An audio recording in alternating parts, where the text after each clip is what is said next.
하나님 말씀을 우리 같이 보겠습니다. 로마서 15장 8절로 13절이 되겠습니다. 우리 다 같이 함께 하나님 말씀을 봉독하겠습니다. 시작.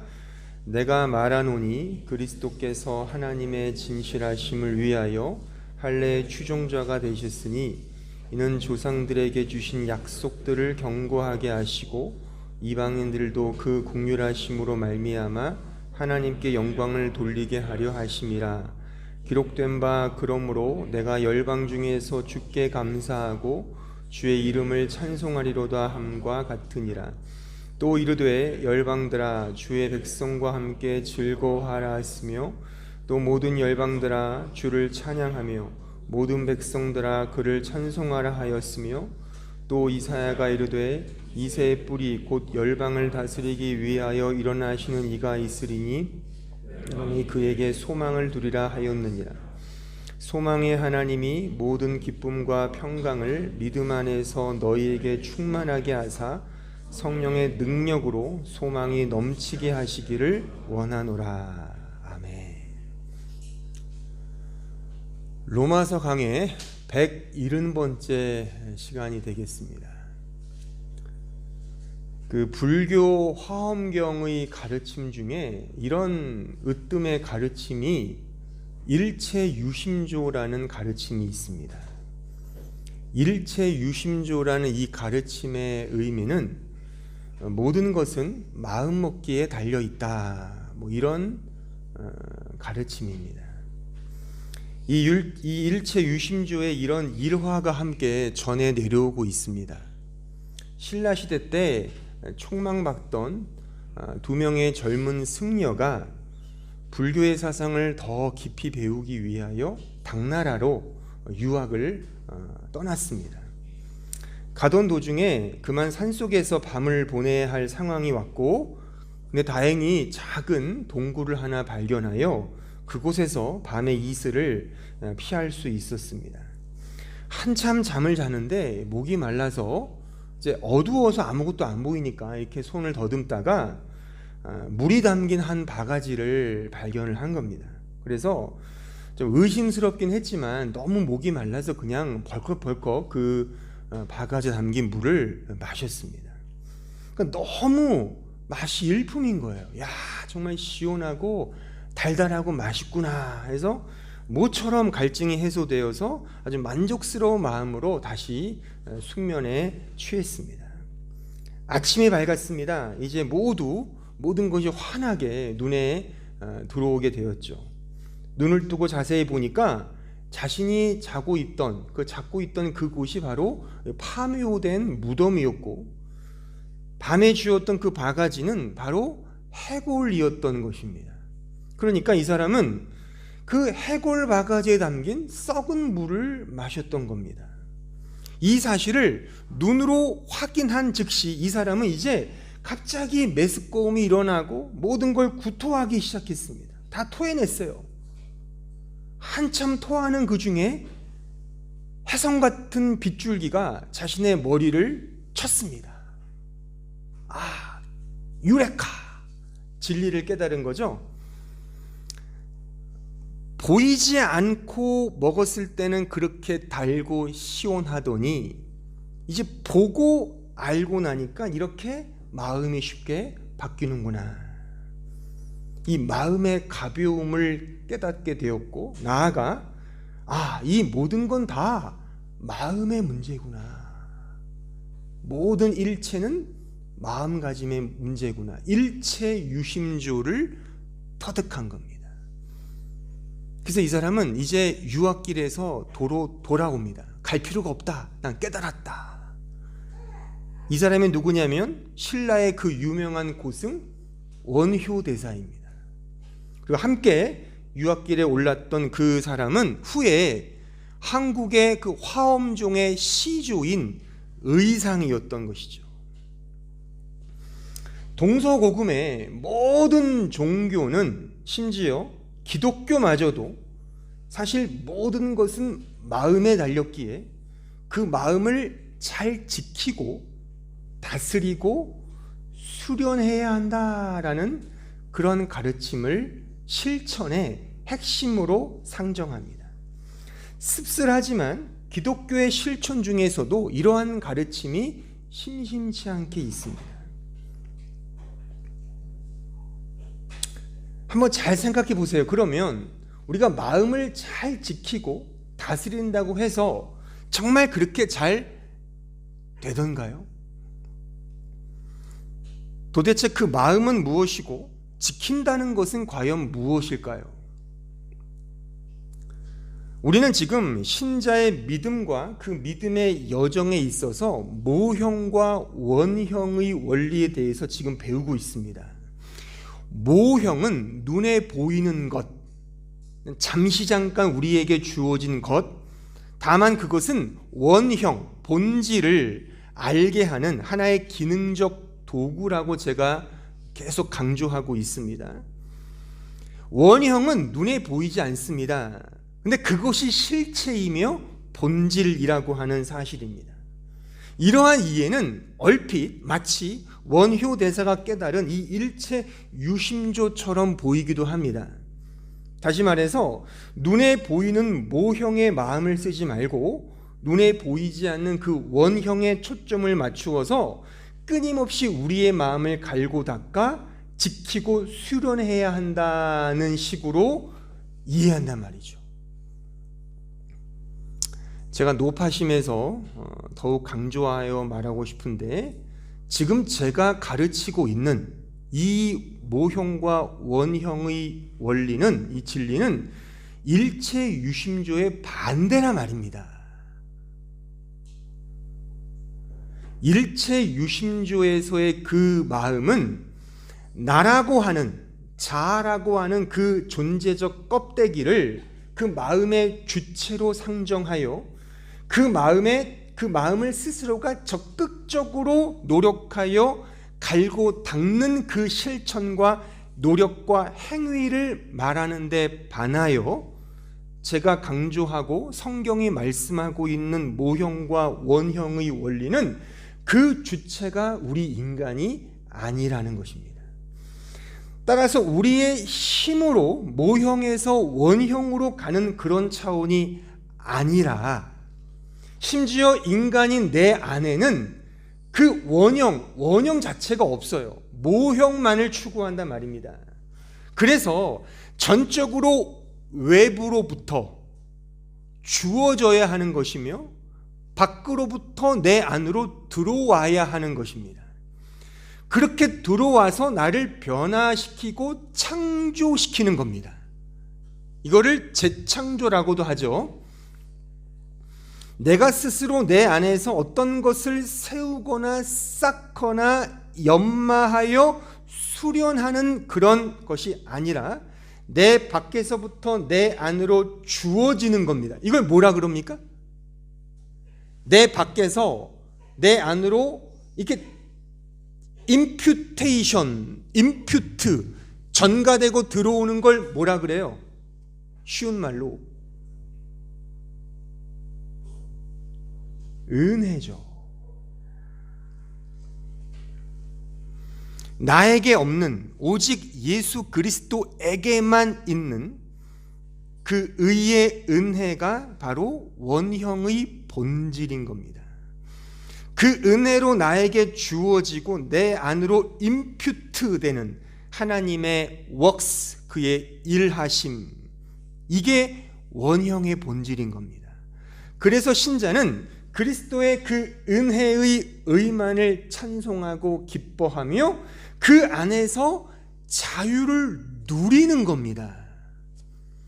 내가 자유로워지는 조건이나 형국이나 어떤 환경이나 그런 실력이 있어서 자유를 누리는 게 아니라, 이렇게 되면 일체 유심조가 되잖아요. 그게 아니라 나랑 무관하게 오직 예수 그리스도 안에만 있는, 그가 내 안에 내가 그 안에 갠 이런 연합의 관계 속에서 그 은혜와 사랑으로 인하여 누리는 자유, 이게 성경이 말하는 자유인 것이고, 더 나아가서 오히려 이러한 갭이, 하나님이 주시는 의의 그 놀라움과 우리의 초라함의 그 갭이 크면 클수록 이 자유가 더 커지는 법이라고 성경이 말한단 말입니다. 그 차이를 인간의 시선으로 보면 절망이겠으나 하나님의 시선으로 보면 그게 엘피스 소망이라 그겁니다. 그러니까 성경이 말하는 소망은 내 시선을 거부한 채 하나님의 시선으로 그 갭, 그 차이를 하나님의 관점과 시선으로 바라보는 것을 의미합니다. 이게 소망이에요. 이 부분은 제가 다음 주 부활절 설교 때 십자가와 부활의 소망이라는 제목으로 제가 자세하게 설명해 드리겠습니다. 우리는 모형으로 밖에는 원형으로 갈 수밖에 없어요. 그러니까 하나님께서 우리를 위해 그래서 선악과 나무, 할례, 율법, 제사제도, 성막, 성전, 지금의 성경, 교회까지도 모형으로 주신 겁니다. 근데 이 자체가 원형이 아니에요. 본질이 아닙니다. 이것을 통해서 원형으로 가게 하는 기능적 도구로 잠깐 주신 것에 불과하다 그겁니다. 그러니까 이것은 다 원형으로 가게 하기 위한 하나님의 도구이기 때문에 여기에 머물러 있으면 곤란합니다. 그래서 우리에게 주신 여러 가지 말씀과 계명과 어떤 규례도 그걸 지키라고 주신 것이 아니라 그 모형을 통해 원형으로 가게 하기 위한 하나의 수단으로 주신 거예요. 그러니까 우리에게 주신 모든 것들은 다 하나님의 은혜의 선물이기 때문에 그 모형 자체는 나쁘거나 악하거나 잘못된 것은 아무것도 없습니다. 그 본질을 이루기 위해 하나님이 잠깐 우리에게 허락하신 어떤 도구들이라 그겁니다. 그것이 말씀과 계명과 율법과 오늘 본문의 할례조차도 말이죠. 자, 출애굽기 20장 1절에 가볼게요. 자, 십계명 말씀 다시 한번 우리 6절까지 읽어보면 하나님이 이 모든 말씀으로 말씀하여 이르시되 나는 너를 애굽 땅 종 되었던 집에서 인도하여 낸 내 하나님 여호와니라.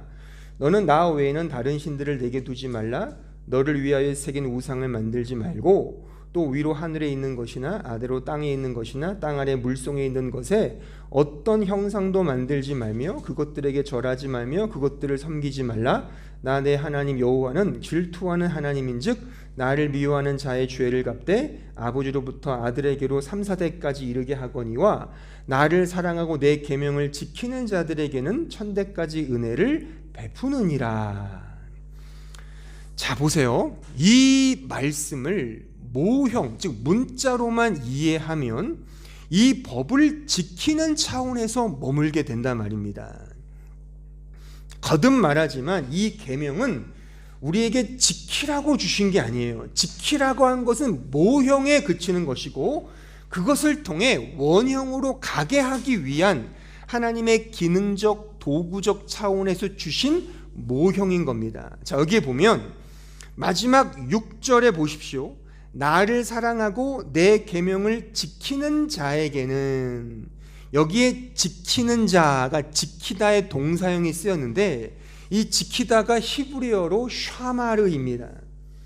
제가 이 샤마르를 알기 위해서 히브리어 사전, 인터넷을 포함하여 갖고 있는 책 다 제가 뒤져봤어요. 다 뒤져봤는데 딱 4가지 뜻으로 나옵니다. 뭐냐면 keep, watch, reserve, preserve, mark 4개예요. keep, 그러니까 골키퍼 할 때 keep, watch, 보다 이거죠. preserve, 뭔가 보존하고 유지하다. mark, 어떤 표, 마크. 그러니까 이 샤마르란 단어는요, keep, 그러니까 keep이라는 단어를 우리가 영어로 keep하면 지키는, 어떤 행하는 차원으로 쓰기도 하지만 실제 샤마르의 의미는 그냥 말 그대로 keep, 어디에 두는 겁니다. 두는 거예요, 그냥. 그래서 watch, 바라보는 것이고, preserve, 그냥 이렇게 보존하고 유지하는 것이며, mark, 그 표로 갖는 겁니다. 그러니까 이것은 1차적으로 행동하는 차원을 의미하기보다 율법과 법을 마음에 두고 그 법을 바라보며 그 법을 마음에 보존하고 유지하여 그 법을 표로, 마크로 간직한다는 차원을 1차적으로 본질적으로 의미하는 단어인 겁니다. 그러니까 이 일을 우리가 뭔가를 행하여, 그러니까 실천하여 이루는 싸움이 아닌 겁니다. 이것을 하나님이 이루어 주시고 완성하시는 하나님의 의지이며, 그래서 은혜와 자비, 그 헤세드, 그 은혜를 바라보는 것이 샤마르, 지킨다라고 하여 성경이 이 단어를 쓰고 있다는 것입니다. 그리고 실제 이 일을 하나님이 이루시죠. 실제 하나님이 이 일을 이루십니다. 자, 예레미야 31장 31절을 보세요. 나갔네요. 예. 자, 31절 제가 읽어볼게요. 잘 들어보세요. 여호와의 말씀이니라. 보라, 날이 이르리니 내가 이스라엘 집과 유다 집에 새 언약을 맺으리라. 이 언약은 내가 그들의 조상들의 손을 잡고 애굽 땅에서 인도하여 내던 날에 맺은 것과 같지 아니할 것은 내가 그들의 남편이 되었어도 그들이 내 언약을 깨뜨렸습니다. 여호와의 말씀이니라. 자, 31절 보세요. 33절 보세요. 그러나 그날 후에 내가 이스라엘 집과 맺을 언약은 이러하니 곧 내가 나의 법을 그들의 속에 두며 그들의 마음에 기록하여 나는 그들의 하나님이 되고 그들은 내 백성이 될 것이라. 그러니까 이 십계명의 그 법을 하나님이 이제 우리에게 어떤 행위로 지키냐 마냐 이런 차원이 아니라 원래 하나님이 의도하셨던 바는 우리 마음에 그것을 새겨 넣어 주셨다는 겁니다. 그러니까 keep your mind, 우리 마음에 새겨 주셨다는 겁니다. 그래서 우리는 이제 빼박인 거예요. 하나님의 백성이 되고 하나님은 우리의 아버지가 되는. 그러니까 이 법은 말씀은 행동으로 내가 지키는 차원이 아닙니다. 하나님이 친히 이 법을 지켜주셔서 내 안에 아예 새겨 넣어주신 겁니다. 킵해 주셔서 프리저브, 이렇게 내 안에 보관시켜 주셨다 이거예요. 이것이 성경이 말하는 구원의 메커니즘이에요. 구원의 원리입니다. 이거 꼭 기억하셔야 돼요. 이 사실을 에스겔은 이렇게 우리에게 그림과 같은 하나의 비유로 우리에게 설명하고 있거든요. 자, 에스겔 37장 1절 보세요. 여호와께서 권능으로 내게 임재하시고 그의 영으로 나를 데리고 가사 골짜기 가운데 두셨는데 거기 뼈가 가득하더라. 나를 그 뼈 가운 사방으로 지나가게 하시기로 본즉 그 골짜기 지면에 뼈가 심이 많고 아주 말랐더라. 그가 내게 이르시되 인자야 이 뼈들이 능히 살 수 있겠느냐 하시기로 내가 대답하되 주 여호와여 주께서 아시나이다. 또 내게 이르시되 너는 이 모든 뼈에게 대언하여 이르기를 너희 마른 뼈들아 여호와의 말씀을 들을지어다. 주 여호와께서 이 뼈들에게 이같이 말씀하시기를 내가 생기를 너희에게 들어가게 하리니 너희가 살아나리라. 너희 위에 힘줄을 두고 살을 입히고 가죽으로 덮고 너희 속에 생기를 넣으리니 너희가 살아나리라. 또 내가 여호와인 줄 너희가 알리라 하셨다 하라. 이에 내가 명령을 따라 대언하니 대언할 때에 소리가 나고 움직이며 이 뼈 저 뼈가 들어맞아 뼈들이 서로 연결되더라. 내가 또 보니 그 뼈에 힘줄이 생기고 살이 오르며 그 위에 가죽이 덮이나 그 속에 생기는 없더라. 또 내게 이르시되 인자야 너는 생기를 향하여 대언하라. 생기에게 대언하여 이르기를 주 여호와께서 이같이 말씀하시기를 생기야 사방에서부터 와서 이 죽음을 당한 자에게 불어서 살아나게 하라 하셨다 하라.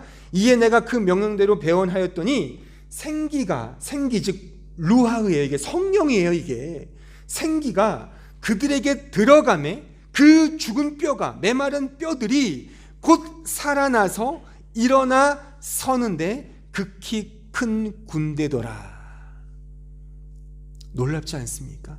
이게 에스겔이 본 환상인데 소위 마른 뼈가 살아나는 사건인데 지금 이것을 말하자면 구원의 메커니즘으로 구원의 원리로 성경이 설명하고 있다는 것입니다.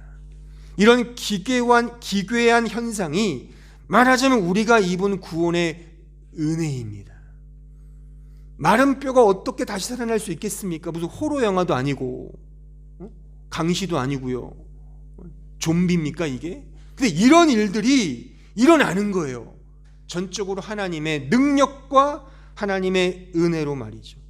무에서 유의 창조이며 죽음에서 생명으로의 변화입니다. 이것은 피조물의 노력이나 행위나 어떤 식의 추구함이나 열망이 아닙니다. 우리의 행위나 실천이 아닙니다. 하나님의 절대적인 능력이며 간섭이며 은혜인 겁니다. 이 사실을 신약적으로 말하면 뭐가 되는 거예요? 이런 능력이 어디에만 있습니까? 이 능력이 십자가에만 있잖아요. 고린도전서 1장 18절 보세요. 십자가의 도가 멸망하는 자들에게는 미련한 것이요 구원을 받는 우리에게는 하나님의 능력이라. 십자가는 그래서 하나님의 능력인 겁니다. 하나님의 능력이 따로 있고 우리의 믿음의 능력이 따로 있는 것이 아닙니다. 우리의 구원을 이루시는 유일한 능력은 이 하나님의 능력, 바로 십자가밖에 없다는 것입니다. 제가 능력이 있으면 좀 이걸 확 살아나시오라고 할 텐데 저는 그럴 능력이 없어서 그냥 알아서 잘 들으십시오. 그러니까 구원을 이루는 능력은 하나님의 능력이고 십자가의 능력이지 우리가 협력하는 게 아닙니다. 그러니까 여기서 많이들 오해를 해요. 네? 그러니까 구원을 말할 때 종종 구원을 교리적으로 칭의와 성화로 나누거든요. 그러니까 칭의는 우리가 의롭게 되었다는 그런 차원의 구원이고, 성화는 내가 주님을 닮아가는 그 거룩해진다는 그런 식의 구원인데, 그래서 제가 속해 있는 개혁주의 진영에서조차도 이것에 대한 이해를 못하는 사람들이 너무나 많아요. 그러니까 이렇게 이해하는 거죠. 칭의의 구원은 하나님의 전적인 은혜인데, 왜? 죽은 뼈가 살아나는 거니까. 근데 성화의 구원은 이제 거듭났기 때문에 이 내 편에서 거룩해지기 위해서는 뭔가 좀 더 이렇게 내가 자발적으로 의지를 가지고 순종하고 이렇게 섬기고 실천해야 된다는 식으로 말을 한단 말입니다. 그러니까 협력이라고 말을 해요. 협력이라는 말을 안 쓰지만, 협력이라는 말을 캐톨릭에서 쓰니까 우리 개신교가 쓰면 큰일 나니까 안 쓰는데, 말은 안 쓰는데 내용은 다 그거예요. 제가 그래서 최근에 우연히 어떤 목사님의 설교를 듣다가 아주 깜짝 놀랐습니다. 제가 토시 하나 틀리지 않게 그대로 말해 볼게요. 이 목사님이 뭐라 말하냐면, 인간의 구원에, 잘 들어보세요, 인간의 구원에 하나님의 은혜를 지나치게 강조하면 이단이다. 그러니까 이 목사님의 강조는 지나치게 하면 안 된다는 것에 강점이 꽂혀 있는 것 같은데, 그러니까 지나치게 은혜를 강조하면 이단이 된다는 거예요. 그럼 적당히 강조해야 되는 겁니까? 네? 이게 말이 되냐고요, 이게. 여러분들도 그런 얘기 많이 하시잖아요. 하나님의 은혜만을 말하면 어떻게 하냐, 이런 식의 약간 좀 제 설교를 들으면서 좀 이렇게 막 의문점이 들죠. 그건 성경적인 의문이 아니라니까요. 그 은혜 아니면 뭔데요 도대체?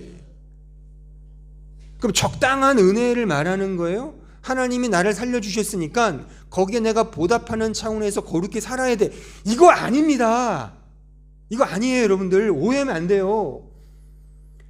그러니까 성경을 문자로 보니까 지킨다는 말을 그냥 우리가 옛날 유교식으로 잘 지켜, 일체 유심조야, 열심히 그냥 마음을 닫고 수련해, 이렇게 성화와 거룩을 이해하면 안 됩니다. 기독교는 지나치는 게 아니라 불가항력적 은혜인 거예요. 하나님의 은혜밖에 없다니까요. 절충하는 협력적 은혜가 아닙니다. 은혜만 남는 거예요. 은혜만. 은혜가 원형이라니까요. 본질은 은혜와 하나님의 사랑밖에 없어요. 아가페 사랑. 그것만을 엘피스 소망하는 겁니다. 그게 다른 거 없어요. 예? 다른 거 없어요. 보상 없습니다. 이게 은혜의 보상인 것이지. 그러니까 성경 전체는 이것만을 말하고 있습니다. 제가 이렇게 성경을 이제 목사가 되고 나서도 계속 공부하고 연구하면서 제가 단상에서 제 입으로 이런 말을 할 줄 몰랐어요.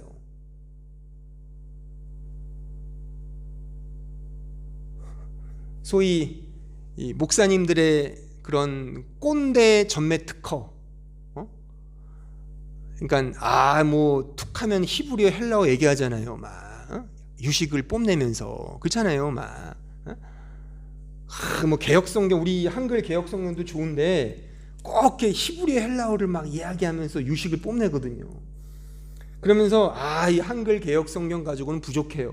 그래서 여러분들이 설교를 잘 들어야 돼요. 이런 식의 꼰대 같은 전매 특허로 말을 한단 말이죠. 제가 이런 생각으로 이렇게 말할 줄 몰랐어요. 제가 오해하지 마세요. 이 한글 개혁성경도 분명히 이걸 통해서 구원에 이르고 이것을 통해 하나님의 뜻을 너무나 100% 다합니다. 근데 이 한글 개혁 성경을 번역하는 가운데 이런 문제들이 양상이 됐어요. 뭐냐면 이게 신학자들이 번역은 했지만 마지막 감수를 국어학자들이 했단 말입니다. 그러니까 이게 설명이 국어로 표현되기 위해서 좀 이렇게 순화되어 설명을 했단 말이에요. 이렇게. 그러니까 아까 말했던 지키다는 말도 그냥 어떻게 들으면 열심히 지켜야 되는 식으로 그냥 이해해 버린단 말이죠. 그런 표현이 굉장히 많습니다. 그러니까 여러분들이 신약 성경을 보실 때도 자꾸만 거룩해지는 걸 노력해야 돼. 선행을 쌓아야 돼. 착하게 살아야 돼. 이런 식의. 야고보서도 행함이 없는 믿음은 죽은 믿음이야. 그러니까 행함을 해야 돼. 그러니까 도덕주 율주고 잘 살아야 돼. 그런 말씀이 아니거든요. 그게. 진짜 믿음은 진짜 행함이 나온다는 것이지 행함과 믿음을 이렇게 싸움을 시키는 게 아니라 말입니다. 근데 이거를 국어학자들이 마지막에 감수를 해버리니까 이 원어의 맥락이 헷갈리게 된 거예요. 그러니까 우리가 자꾸만 그래 칭의는 하나님의 전적인 은혜, 그건 빼박이니까 할 수 없죠. 근데 나머지 것들은 내가 이렇게 뭔가 보태야 되는 식으로 그렇게 번역을 해놓은 거예요. 이게 성경을 다. 그러니까 여러분들이 지금까지 어디서 믿음 생활을 하고 어디서 이렇게 설교를 들었는지 모르겠으나 자꾸만 은혜만을 말하면 자꾸 뭔가 마음에 그럼 난 어떻게 살아야 돼? 이렇게 말을 해요. 믿는 게 행하는 거라니까요. 믿는 게 행하는 겁니다. 예수를 잘 믿는 게 행하는 거라니까요. 주님을 닮아가는 게 주님을 잘 믿는 거예요. 여러분들의 인격과 수준을 높이는 게 아니라 그 일체 유심조잖아요. 그게 유교와 맹자와 순자가 말하는 거, 불교의 석가모니가 말하는 게 그런 거잖아요. 자신의 심신을 잘 닦아서 평상심을 유지하고 중용의 덕을 잘 마음에 가져서 득도하는 거. 아니 기독교가 득도입니까? 예수를 믿는 거죠. 아멘? 아멘 하셔야 돼요. 이거는 제 말이 아니라니까요. 성경이 계속 그거를 말하고 있어요. 하나를 말하는 거예요. 성경은요. 절충이 아닙니다. 이런 차원에서 저는 좀 강한 내용이 될지 모르겠으나 기독교의 복음을 방해하는 자들은 다른 종교가 아닙니다. 오히려 기독교가 기독교의 복음을 방해하는 경우가 많단 말입니다. 어줍지 않게 복음을 이해하여 은혜를 말하면서 또한 우리의 은혜를 가미시켜요. 우리의 행위를 가미시킨단 말입니다. 그건 복음이 아닙니다.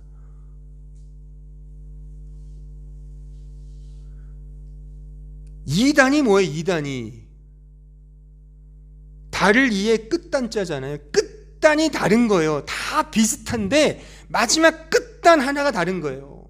양복을 쫙 빼입었는데 마지막 바지 끝단 하나가 그냥 다른 거. 이게 이단이란 말입니다. 그러니까 다른 종교가 이단이 아닙니다. 사이비종파 이단 아니에요. 거기 그냥 잘못된 놈들, 아예 그냥 이상한 애들. 이단은 똑같은 교회예요. 그냥 교회인데 이상한, 그러니까 하나님의 절대 주권을 이렇게 교묘하게 인간화시키는 거. 이게 성경이 말하는 이단입니다. 따지고 보면, 그러니까 신천지 이런 뭐 구원파 이런 거는 그냥 이렇게 약간 이렇게 된 사람들, 어떻게 인간이 예수냐고요? 말도 안 되잖아요. 말도 안 되잖아요, 그게. 그러니까 진짜 거짓 선지자는 하나님의 말씀을 말을 해요. 하나님의 말을 하는데 거기에 인간의 어떤 자존심과 인간의 어떤 것들을 가미시켜서 그걸 바꿔버린단 말이죠. 구원은 꼭 기억하세요. 구원은 전적인 하나님의 은혜예요. 우리가 뭔가 할 수 있었다면 주님이 오실 필요가 없었죠. 하나님이 왜 오십니까? 우리가 안 되니까 오신 거잖아요. 근데 안 돼서 오신 것은 그게 이미 창세전에 예정된 거잖아요. 이미. 다시 읽어요. 에베소서 1장.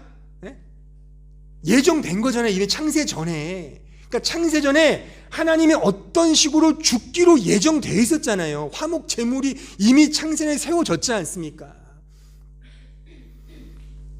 그래서 그가 오셔야만 하고 그가 십자가에 죽는 것은 기정사실이라니까요. 그러니까 우리가 주님의 그 죽음을 묵상할 때 정말 어떻게 그렇게 아픈 십자가를 지셨을까 이렇게 멜랑꼴리하게 가면 안 됩니다. 감정, 센티멘틀하게 가면 안 되고 그가 죽는 게 맞다니까요. 그러니까 이 고난주가 오는데 이때 뭐 패션 오브 크라이스트 그 영화처럼 막 감정적으로 정말 너무나 힘드신 십자가를 지셨어 그런 식으로 가면 안 되고 그분은 와서 죽어야 되는 게 맞아요. 그걸 방해하면 안 됩니다. 그 안에서 내 자신이 정말 죄인 맞구나로 가셔야죠. 내가 죽어야 될 그 자리에 하나님이 죽었다는 그 사실 속에 나는 정말 이 죄인 중에 괴수구나, 난 아무런 소망이 없구나로 가셔야지. 내가 뭔가 보태드려야지, 내가 십자가를 좀 덜어드려야지, 내가 좀 옆에 있었으면은 그렇게 안 했을 거야. 아니에요. 우리가 그 자리에 있었으면 베드로가 우리고 빌라도가 우리였다니까요. 빌라도 한 사람 왼수 만들지 마세요. 가룟 유다 이 죽일 놈 어떻게 주님을 팔아먹어. 우리가 팔아먹은 그런 죄인 아닙니까?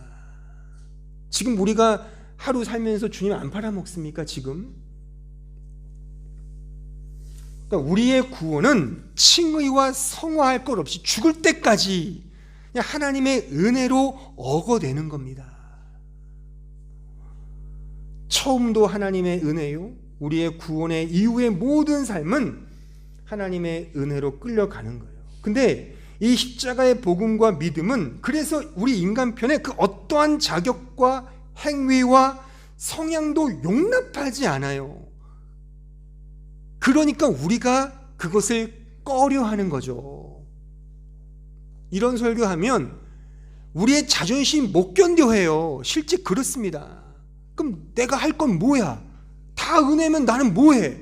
그게 꺼리는 마음이거든요. 이게 이 꺼리는 마음이 성경에 있어요. 아까 읽었던 고린도전서 1장 그 이하에 보면, 자 22절 보세요.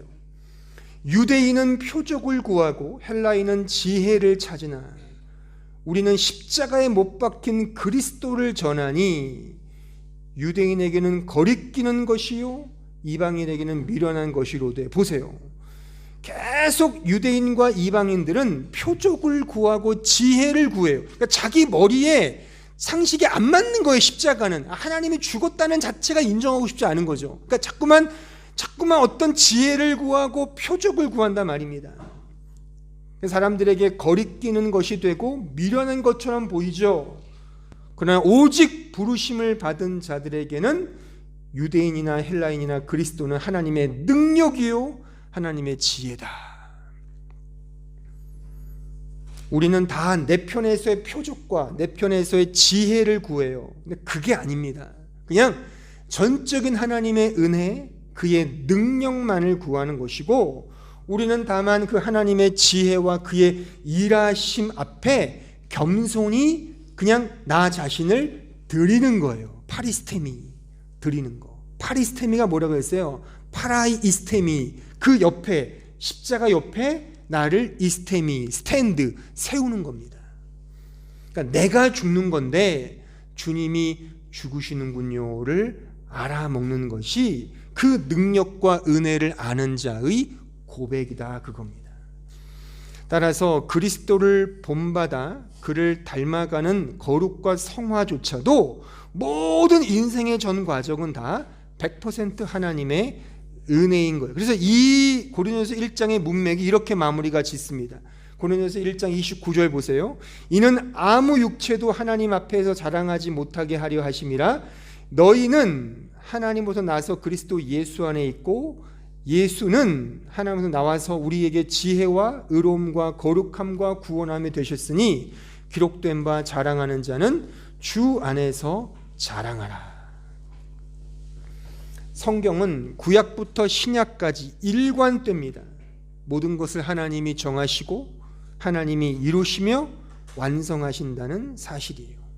그래서 우리는 그 은혜를 받는 자로서 그 옆에 그냥 세워지는 것이고, 그 은혜의 영광을 찬송하고 누리는 것입니다. 이것이 원형의 본질이고, 그러니까 우리에게 주어진 모든 모형들은 다 이 원형, 이 은혜, 이 사랑, 이 믿음, 예수 그리스도의 진리로 가게 하는 모형에 불과하다, 그겁니다. 그러니까 여기로 가면 되는 거예요. 여러분들의 인생을 사시면서 이 은혜와 믿음으로 가면 그 모형을 기능화 잘 시키고 있는 겁니다. 만약에 그것을 이상하게 그 모형에 머물게 되면, 이리로 가지 못하면 그것이 아주 우리에게는 큰 낭패가 되는 것이고 큰 곤욕이 된다는 사실을 우리는 꼭 기억을 해야 되는 것입니다. 이 원형의 본질로 가득 찬 형국이, 성경은 그 형국을 바로 부유함이라고 말을 해요. 그러니까 성경이 말하는 부자의 원형은 이것밖에 없어요. 이것밖에 없습니다. 그러니까 진리 안에서의 부유함이 부자의 모형이고, 진리에서의 부유함이 곧 원형인 겁니다.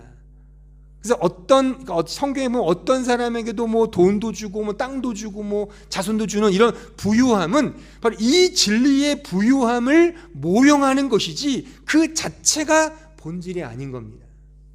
근데 역설적이게도 이 부유함은 진리를 향한 목마름이기 때문에 또한 동시에 영적 가난함이기도 하죠. 자신의 전적 죄인됨을 알고 그래서 오직 하나님의 은혜와 그 도움만을 구하기에 영적 가난함인 거예요. 따라서 영적 부유함은 영적 가난함인 겁니다. 자, 누가복음 16장 19절 보세요. 한 부자가 있어 자색 옷과 고운 베옷을 입고 날마다 호화롭게 즐기더라. 그런데 나사로라 이름하는 한 거지가 헌데 투성이로 그의 대문 앞에 버려진 채 그 부자의 상에서 떨어지는 것으로 배불리려 하매 심지어 개들이 와서 그 헌데를 핥더라. 그러니까 부자와 거지 나사로의 이야기예요. 자, 부자는 하나님의 진리로 가득하지 않은 세상적 부자를 지금 말하는 거예요. 여기 등장하는 부자는요, 그러니까 반대인 겁니다. 그러니까 이거는 모형적으로 주신 이 세상의 부유함에 갇혀 있는 사람들을 부자라고 말한단 말이죠. 반면에 거지 나사로는 이 사람이 진짜 부유한 사람인 거죠.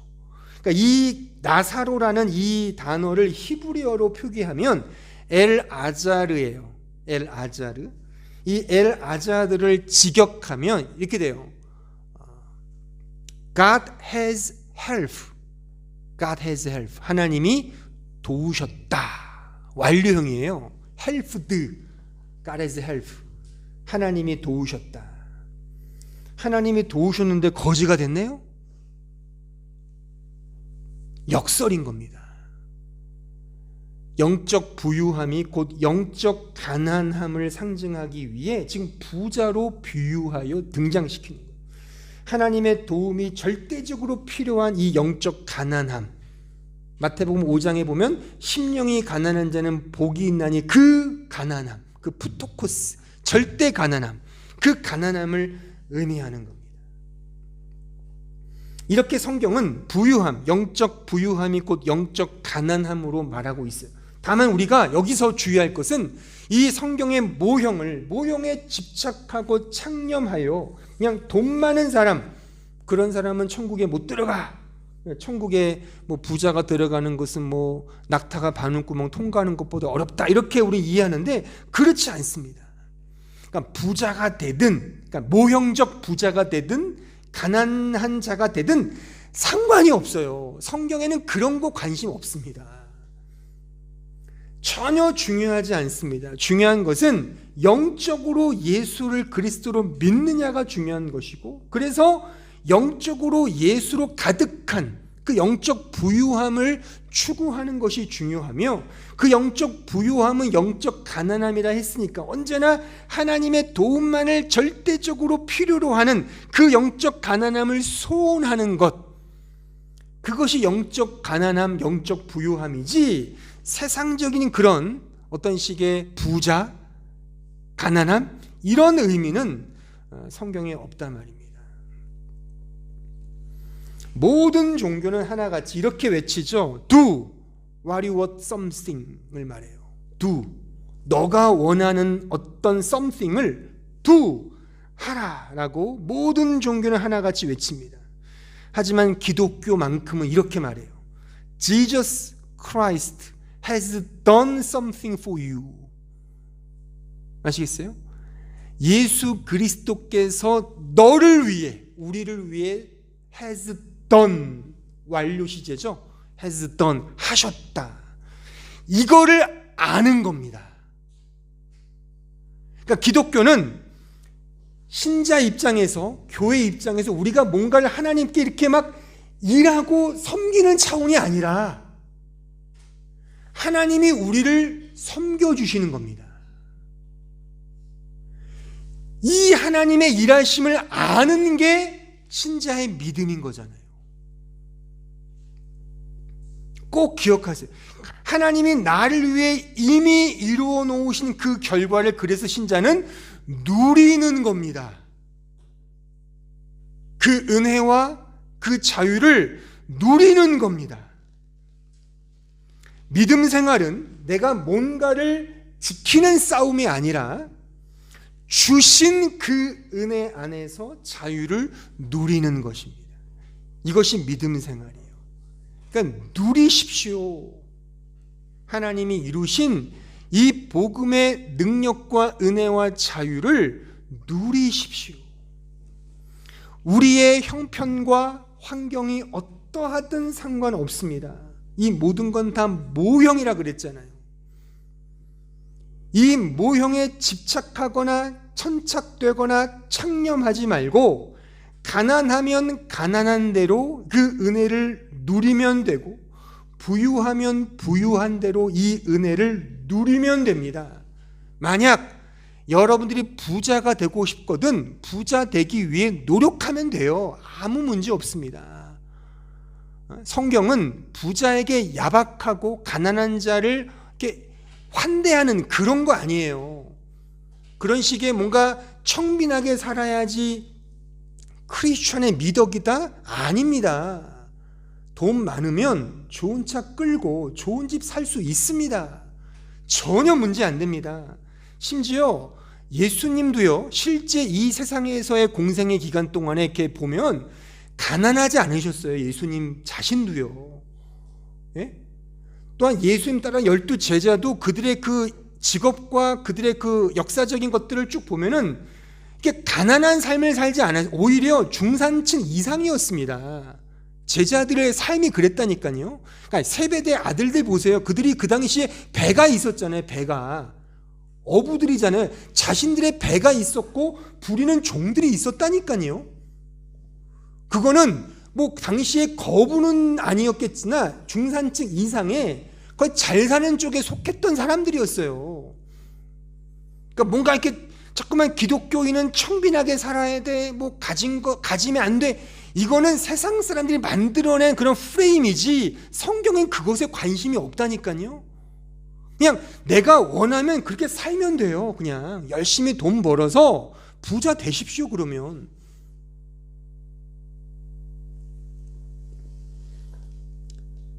여담이지만, 그러니까 부자로 이제 잘 되시면 부자의 미덕은 베푸는 것이고 가난한 자의 미덕은 잘 얻어먹는 거잖아요. 그러니까 부자가 되시면 많이 좀 이렇게 베풀어 주시고, 또 가난한 사람들은 얼굴 두껍게 막 하지 말고 그냥 웃으면서 잘 얻어먹으면 돼요. 이렇게 살면, 그러니까 이거는 전혀 문제가 없습니다. 중요한 것은 그것을 통해 예수 그리스도를 잘 믿고 믿음으로 은혜로 가면 되는 겁니다. 여기에 자식 키우는 성도들 많은데, 제가 지난 시간에 우리 교육하면서 주님께 맡기라 이런 말을 하니까 도대체 맡긴다는 게 뭡니까? 그런 질문을 하더라고요. 왜냐하면 말은 맡긴다고 하면서 뒤로는 다 그냥 꿍꿍이가 있는 거죠. 말은 맡긴다고 하면서 뒤로는 막 그냥 자기 자식들만 잘 키우려고 막 과외시키고 막 그냥 뭐 이렇게 열심히 막 한단 말이죠. 근데 제가 그랬어요. 상관없습니다. 그거는 아무 문제 없어요. 내 자식 잘 키우고 싶죠. 모든 부모의 다 뭐 이심전심 아니니까 아무 문제 없습니다. 능력되면 뭐 과외도 시키고 뭐 엄청 뭐 고액하게 시켜도 돼요. 전혀 문제 없습니다. 열심히 그렇게 해서 좋은 진로, 좋은 학교 보낼 수 있으면 보내면 좋죠. 근데 그게 모형입니다. 그게 모형. 근데 그 자체가 믿음이 아니라니까요. 요것만 알자는 거예요.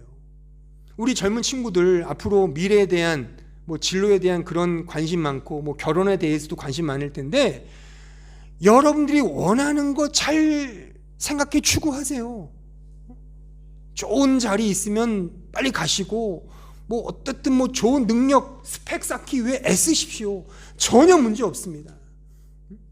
제가 막 이런 막 축복의 능력만 있는 목사라면 막 안수기도 해주고서 막 능력 받으라 할 텐데, 저는 그런 능력과 은사가 없어서 제가 그런 능력만 있으면 5중 축복, 10중 축복 못 주겠습니까? 다 줄 수 있죠.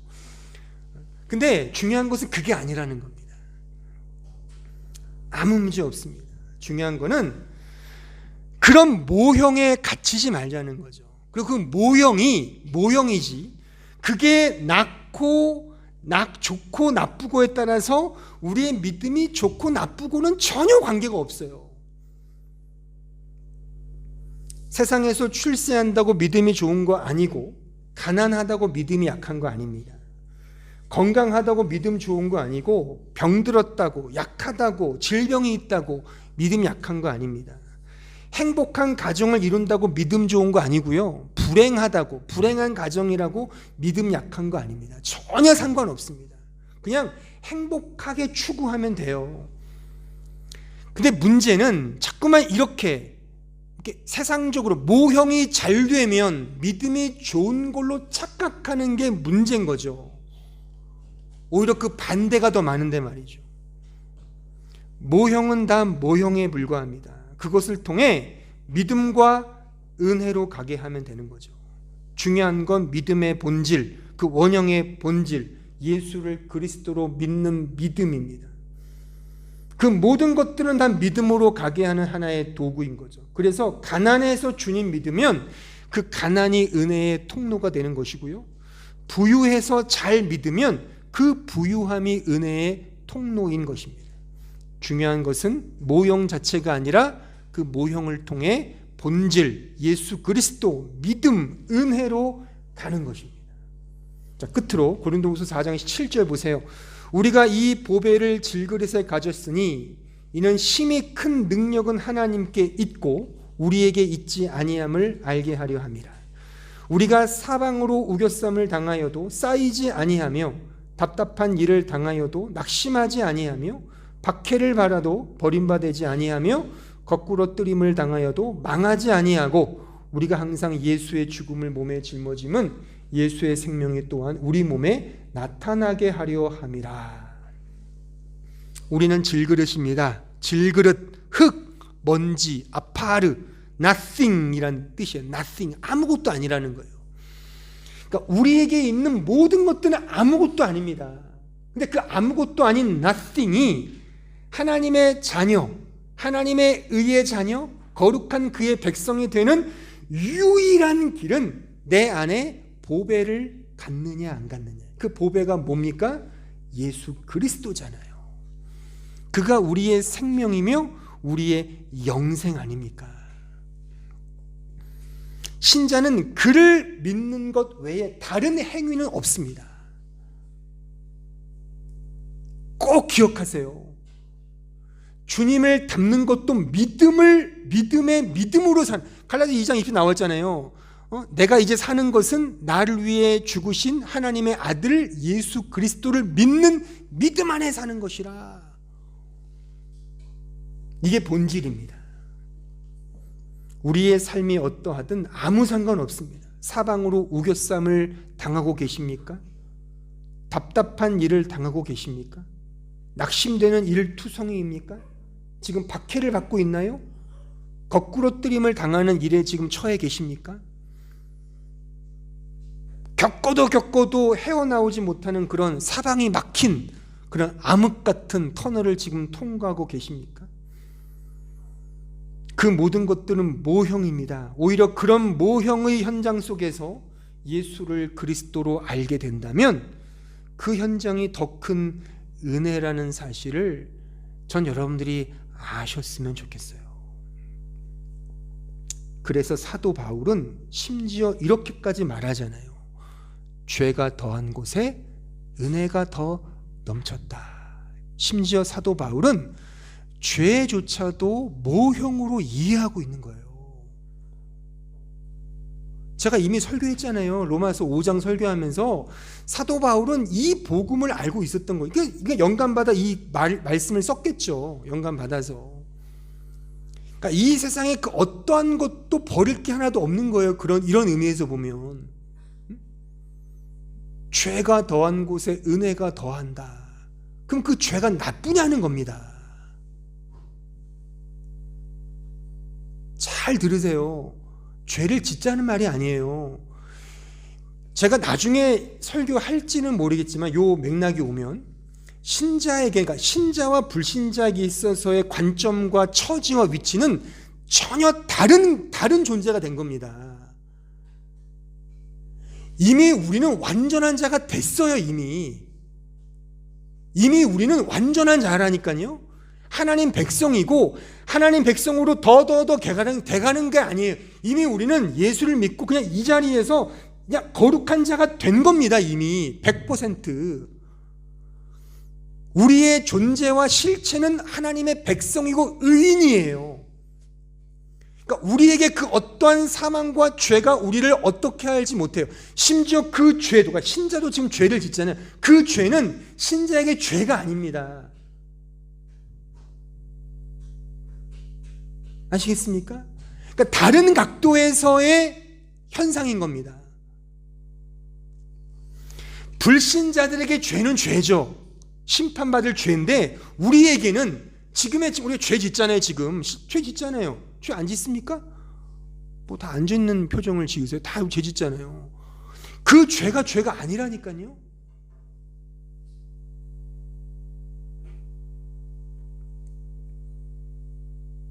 그래서 성 아우구스티누스는 초대 교부는 이렇게 말한 거죠. 제가 여러 번 인용했지만 오 펠릭스 쿨파, 오 복된 죄요, 오 거룩한 죄요라고까지 고백을 하는 거죠. 존 칼빈이라는 그 종교 개혁자의 글을 쭉 읽어보면 이런 식의 맥락의 글들이 많아요. 모든 것들이 다 하나님의 주권으로 움직이는 하나님의 주권의 역사라는 사실을 그는 자신의 기독교 강요에서 그의 주석에서 계속해서 깨알같이 자신의 말씀을 주석합니다. 근데 이런 것들을 우리가 이렇게 통념적으로 이렇게 그냥 일반적으로 생각 속에 나쁜 거, 이게 좋지 않은 거, 좋은 거 이렇게 선악으로 구분하니까 이해를 못하는 겁니다. 제가 이런 차원에서 지금 제가 이 로마서 강해 15장을 이제 마무리를 지으면서 이 모형과 원형을 제가 분명하게 말씀을 드리는 거예요. 원형과 모형의 각도에서 모든 성경을 봐보십시오. 다 모형이라니까요.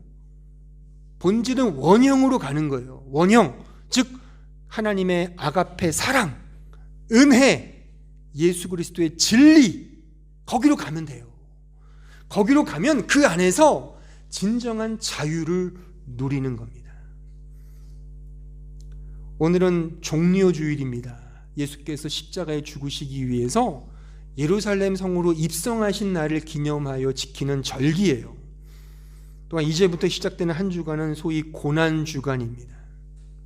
여러분들이 이 종려주일과 고난주간에 신자로서 그리스도의 고난에 참여한다는 이 의미를 어떻게 이해하고 실천하고 계십니까? 그냥 밥 한 끼, 몇 끼 굶는 거, 금식하는 걸로 가지고 계십니까?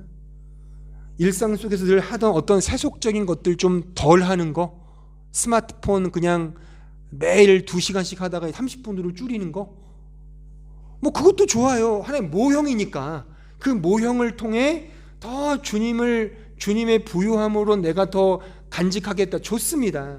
근데 그 모형 자체가 나쁘진 않지만 그냥 그렇게 안 했다 안 했다 이렇게 실천적으로 가면 그 모형에 머무르는 거라니까요. 역설적으로요.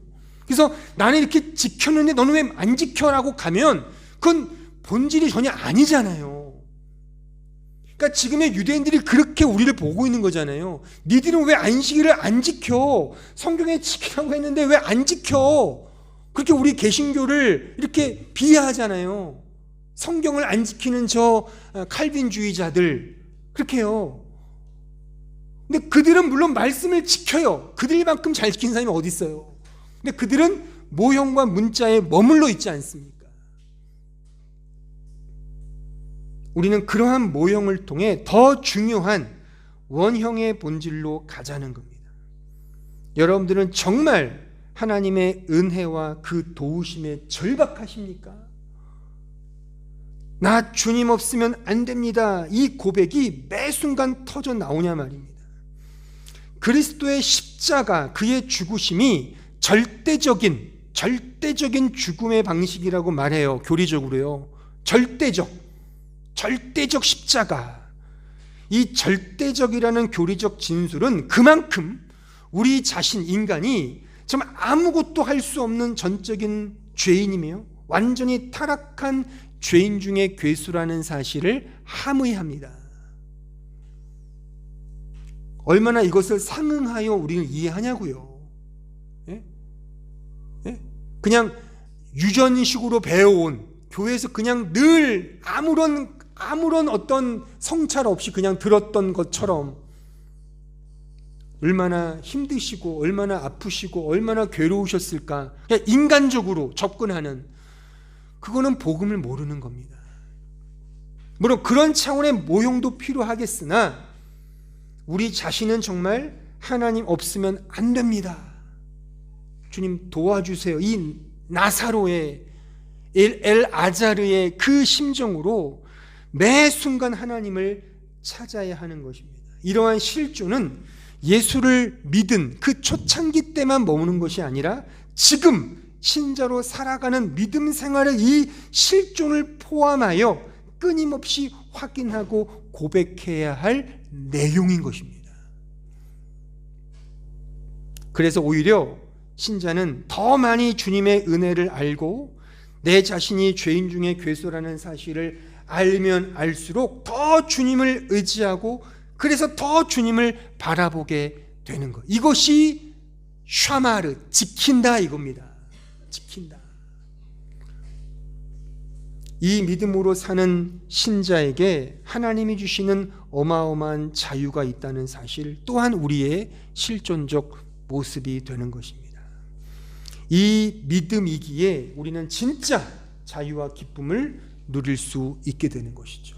아무쪼록 한 주간 고난주간, 또한 다음 주는 부활절입니다. 그 어느 때보다도 여러분들이 정한 어떤 모형에 집중해 보세요. 모형에. 좋습니다. 모형을 세워보세요. 모형 없이 그냥 원형으로 가겠다? 이거는 너무 큰 계획입니다. 우리는 모형을 통해서 원형으로 갈 수밖에 없어요. 그러니까 모형을, 계획을 잘 세우는 것도 중요해요. 그 안에서 꼭 기억할 것, 내가 정말 주님의 도움이 필요한 존재였구나. 주님, 이 죄인에게 은혜를 베풀어 주옵소서. 그렇게 기도하시면서 한 주간 살아가실 때에 정말 이 세상에 줄 수 없는 이 진리 안에서 참된 자유를 누리는 우리 모든 주의 거룩한 백성들이 되길 진심으로 바랍니다. 기도하겠습니다. 아버지 하나님, 감사합니다. 저희들은 정말 깨닫고 깨달을수록 참 모르는 것 투성이입니다. 어쩌면 우리는 모든 것들을 다 내중심적으로 생각하고 내 아집과 고집으로 다 자기화시키는 그런 죄인 중에 괴수입니다. 우리가 주님을 만났다는 그 경험도, 하나님의 말씀을 통해 그 교리를 통해 배웠다는 그 지식조차도 내 자랑과 나의 의를 위하여 챙겨 먹는 존재이지, 그 안에서 진짜 하나님을 찬송하고 하나님의 영광을 올려드리며 하나님만이 절대적으로 필요한 그런 나의 하나님 아버지임을 우리는 간구할 때가 너무나 많습니다. 주님, 그러기에 저희들은 다시금 주님의 은혜가 필요합니다. 주님, 저희들에게 은혜를 베풀어 주셔서 이 험한 세상 살아갈 때에 우리가 어떤 모형과 어떤 삶의 유형 속에서라도 나를 사랑과 은혜로 이끄시는 그 하나님의 의지와 열심 앞에 항복하며 더욱더 믿음으로 나아가는 우리 모든 주의 종들 될 수 있도록 축복해 주시고 인도하여 주옵소서. 예수님의 이름으로 기도하옵나이다. 아멘.